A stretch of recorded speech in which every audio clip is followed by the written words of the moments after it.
How you doing? This is John, and welcome to John's Long Box. Today we're going to look at Mice Templar. This is by Image Comics. This is issue number one, $3.99, $4. Can you believe that for a comic book?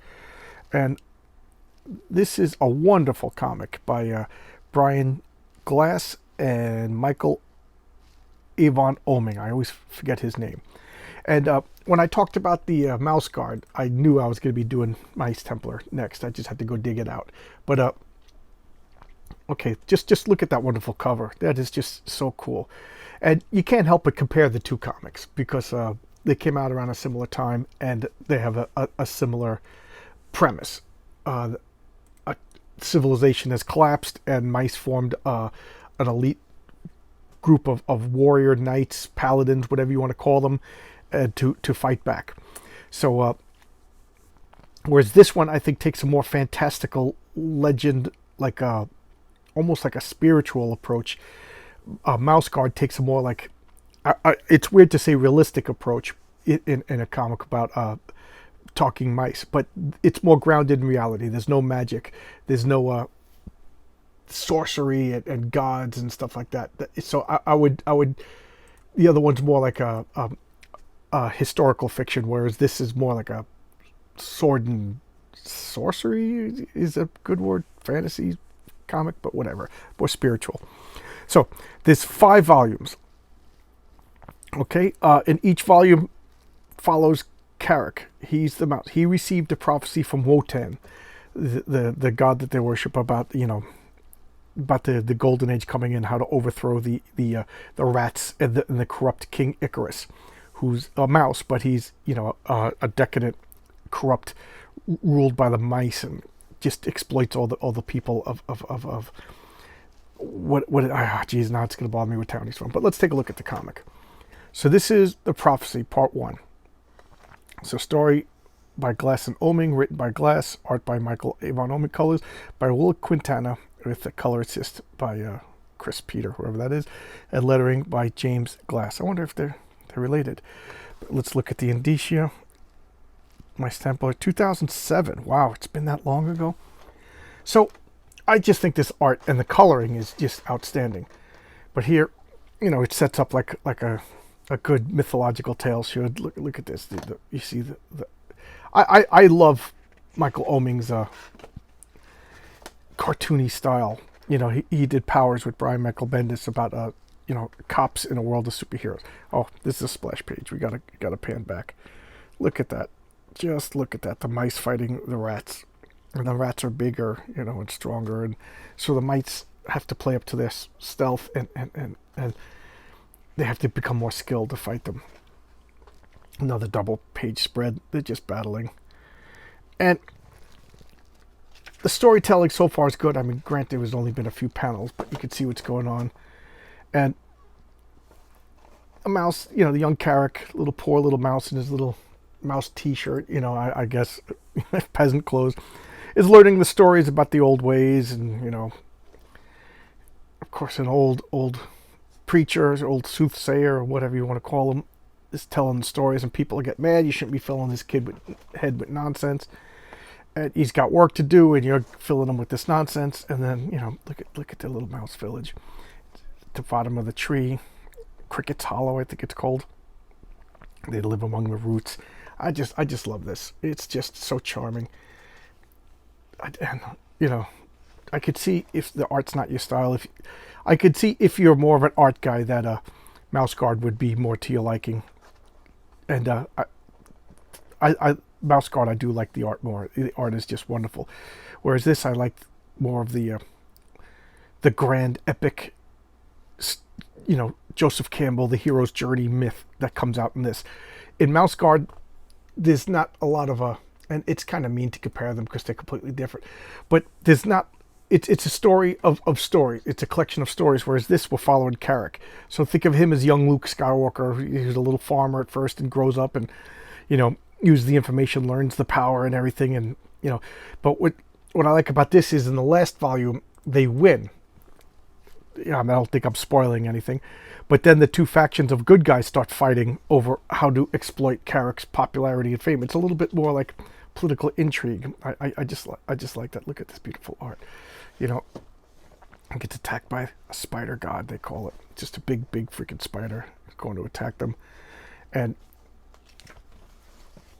the peasants take out their pitchforks and they all team up because they got it. They got to work in groups. They can't just, they're little guys. They can't just take on things by themselves. And I think that's the impetus to realize that they got to work together. And here Carrick is showing his bravery.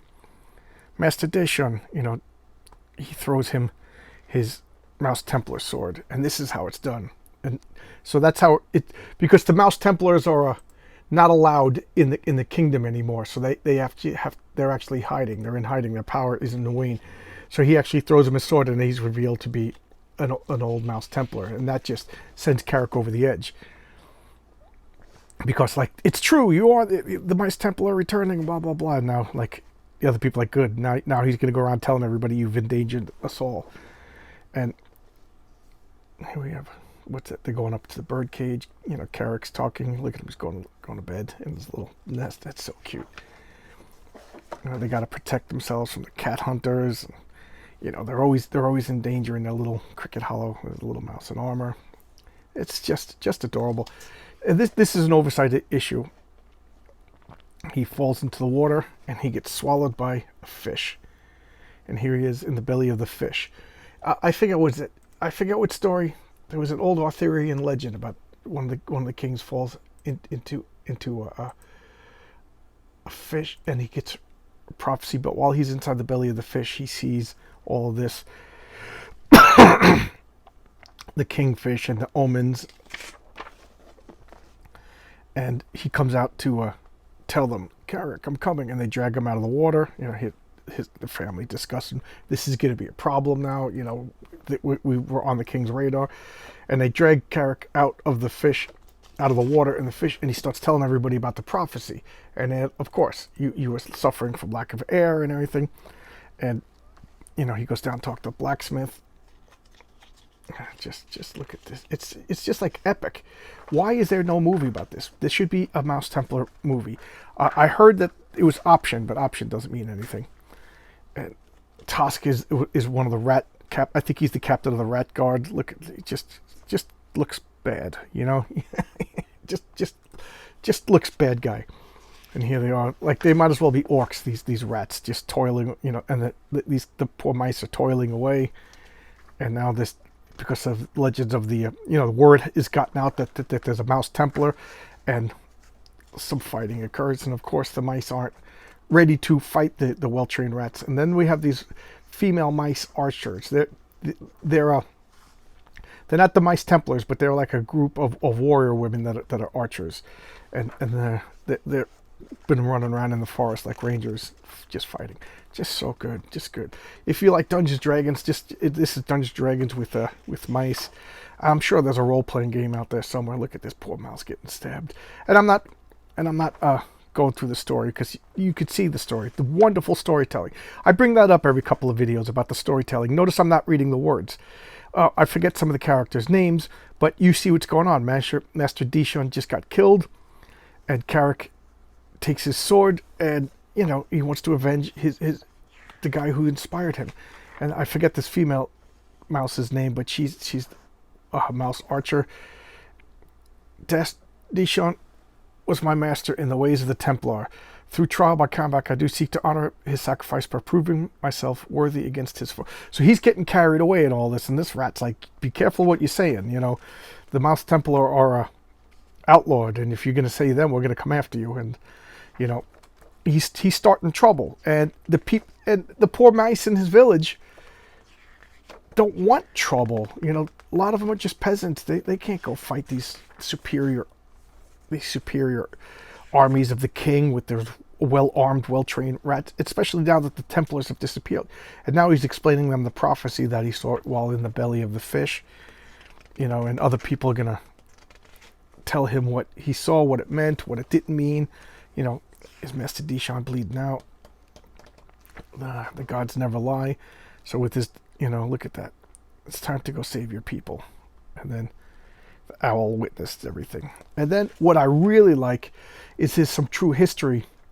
Either about the history. This is about the Knights Templar, or Arthurian legends, and it's just so much packed into a comic. There's a nice sneak preview of the next comic. It's just so good. One of my highest recommendations, and I think you could just get this in 5 collected volumes now. You don't have to get the floppy comics. So get the trade paperback of Prophecy, Mice Templar Volume 1. It's so good, and I guarantee you're going to go out and you're going to buy the other 4 volumes. It's a lot of fun, provided you've seen the art. I like it, and the story is just pure hero's journey. Joseph Campbell, classic mythological heroic storytelling, and I'm hooked. I'm an Arthurian Legends freak. I'm a Dungeons Dragons freak. I'm a comic book freak. This is everything.